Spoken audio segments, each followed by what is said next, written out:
Welcome to Strip Cover Lit. I'm Dalton Gentry, and I am here for episode 1 of a very long-awaited series, something I've been talking about for quite a while now.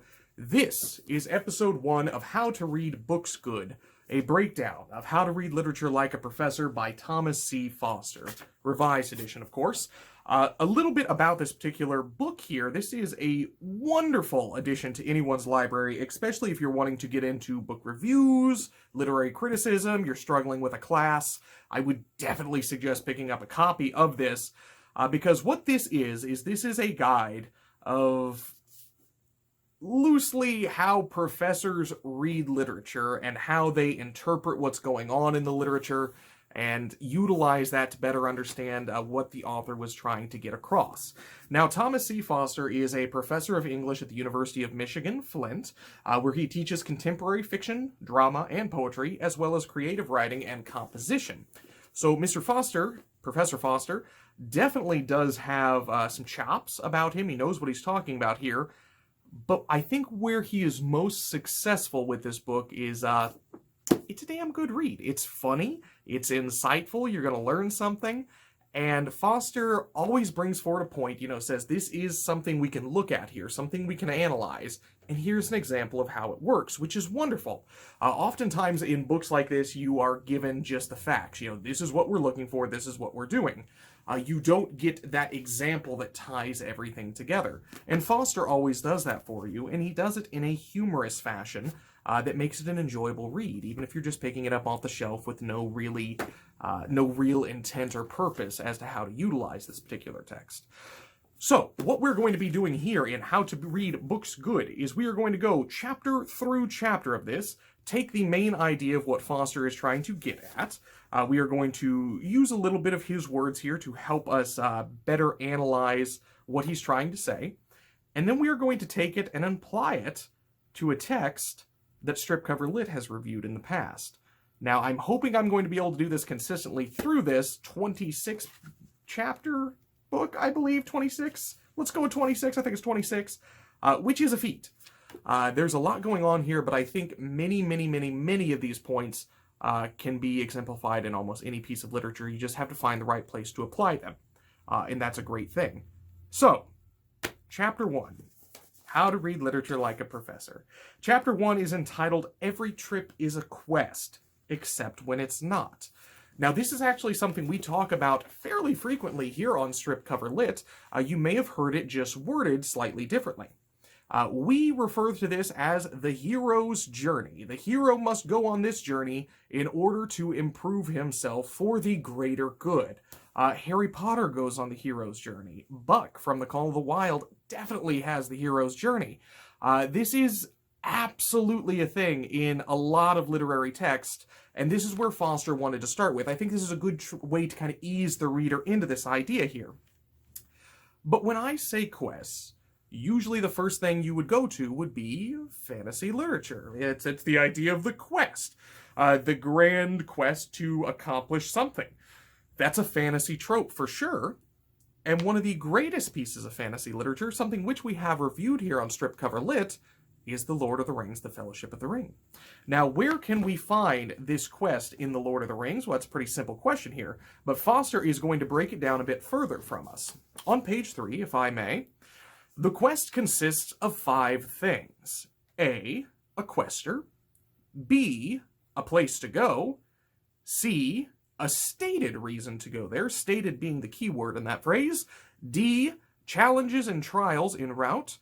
And E, a real reason to go there. Now, if we apply this to the Fellowship of the Rings, we are given A, a quester, Frodo Baggins, obviously, that is the protagonist of the novel. He is who is going on this quest. That's a simple answer there. B, a place to go. Initially, we are going to go to Rivendell. We are going to deliver the ring to the elves to see what must be done. And eventually, at the Council of Elrond, it comes forward that the ring must be destroyed. Therefore, we are given a bit further of a place to go. We are going into Mordor, and Frodo himself will be destroying the ring. C, a stated reason to go there. The stated reason to go there is, well, this is the Great Ring, the One Ring. We must do this in order to keep, basically, the world safe. If Frodo does not take up this journey, the ring could fall into other hands. Even Gandalf the Grey at one point will pass on the ring because he doesn't want the temptation of the power. So it is up to the innocent and the young Frodo to take up this journey. He must be the one to deliver the ring. He must make this his quest. D, challenges and trials. Absolutely so. The path to deliver the ring is fraught with peril. We are going to be going through the mountains, which is definitely going to be a climactic scene for that particular book. We are going to be fighting a lot of battles along the way, especially as we move forward in the series, because everyone wants this ring. Everyone wants this great power. Not to mention, the big bad, Sauron, is going to... I'll really just confuse Sauron and Saruman. Damn you, Tolkien. But the one big bad, Sauron, will be wanting this ring back. He wants his power. Therefore, he will be pursuing Frodo and Frodo's company. Therefore, lots of challenges and trials. And finally, E, a real reason to go there. Now, this is a bit of a tricky one, but Foster comes back to this just a paragraph down, and I love this part about the text. See if I can get that nice and close here. You can see my highlights. He always bolds the important part of this. So even if you have read this before and you're kind of a little gray on what he was going for, you can flip it open, you can find the bold text, and you can know what we're looking at. Because E, a real reason to go there, the real reason for a quest is always self-knowledge. And that's where the idea of the hero's journey comes into play, where we are given a young, inexperienced character who will develop along the way. He will learn things about himself. He will learn his skill sets, and he will become self-aware of his capability and his skills towards the end of the text. So self-knowledge is always the real reason for the quest. And I think that's fair with Frodo. Frodo develops greatly along the way. Frodo goes back and forth with Samwise. They have this great friendship. It begins to crumble. In the end, they do realize how great their friendship is together. And Frodo does realize his destiny and destroys the ring. So at that point, he's completed his hero's journey. He has developed as a character. He has learned, and he has become a better person. Now, that is a huge 3-book series overarching idea of what we're looking at for a quest, but a quest can be a simple thing. This is where Foster brings in the idea of the title of the chapter here, Every Trip is a Quest, except when it's not. Oftentimes, we have to get the character from point A to point B. While that might be a journey, it may not be the quest. So let's just take an example here. The very beginning of Lord of the Rings. When Frodo is at Bilbo's 111th birthday party, he must journey from the birthday party back to Bilbo's house in Bag End. We don't really have a quest there. I mean, there's a reason to go. We have the quester in sense Frodo, but there's no peril, there's no trial. This is motion. This is the character moving from A to B. So usually when we're looking at the quest, we get this grand overarching scheme of things. That also is not the case. Sometimes the very simplest of things are what is most important. Let's go to the Council of Elrond.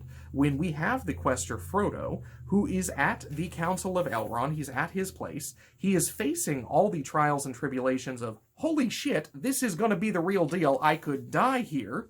He has to get the ring to Mordor. He has the real reason to go there, this drive, this quest for self-knowledge where he knows he can be better than who he is. And he also states, maybe this is my thing, maybe this is what I must do. I will take the ring to Mordor. At that moment, we have this internal quest with Frodo, where he goes from point A, he goes to point B, but he goes through the full motions of that hero's journey right then and there, when he makes that ultimate decision. It's like a little micro quest within the greater quest, which is a great thing. That's why Tolkien is wonderful. But this can be found in a number of texts. Dare I say we could apply it to the road. We obviously have a quester here. This is the boy. The old man is not on his quest here. The old man is going through the motions. He is getting boy to point A to point B. But the boy is the quester. He has a reason to get to point B. He believes his father that we have to go here. This is our salvation. We must do this. Absolutely, there are trials and tribulations along the way. They are always trying to run from someone who is either going to kill them or eat them, which is a bad deal. And then finally, the real reason to go there, we find out in the end that the boy completes this hero's journey and becomes self-actualized at the end. He begins to understand what his father's done for him. He begins to understand the grand scheme of this great quest and really begins to appreciate it. And through his father's push, his quest, the boy's quest, he is rewarded with his life. So this can really be applied in a number of situations. And I think it's a good way that Foster chose to start this particular book because it seems to be a pretty simple idea here. It's not just a little minute bit of literature that you might dig at. It's something that's going to be pretty grand and pretty overarching in any text that you read. Now, we talked a little bit about the idea of, motion, point A to point B. And Foster does clarify that although every little chapter of this particular book and every episode of How to Read Books Good is going to bring forward some literary idea at some point, it is not always going to be the case. Authors are notorious for taking these tropes of literature and turning them on their heads, which usually makes great writing.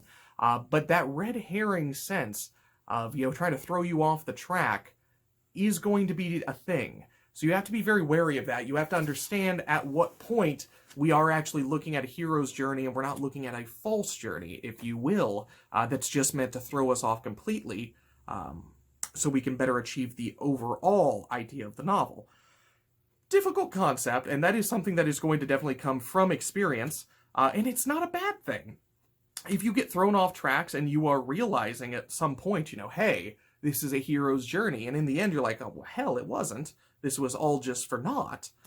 Maybe there's still a little bit of something there. Maybe you're going to learn something along the way, and that is what makes literature a great thing, is the author's ability to play with these ideas, and the reader's ability to interpret these ideas in different ways. Now, it is very interesting when you get into interpretation. There's a lot of different avenues things could go. Depending on how you want to interpret a text,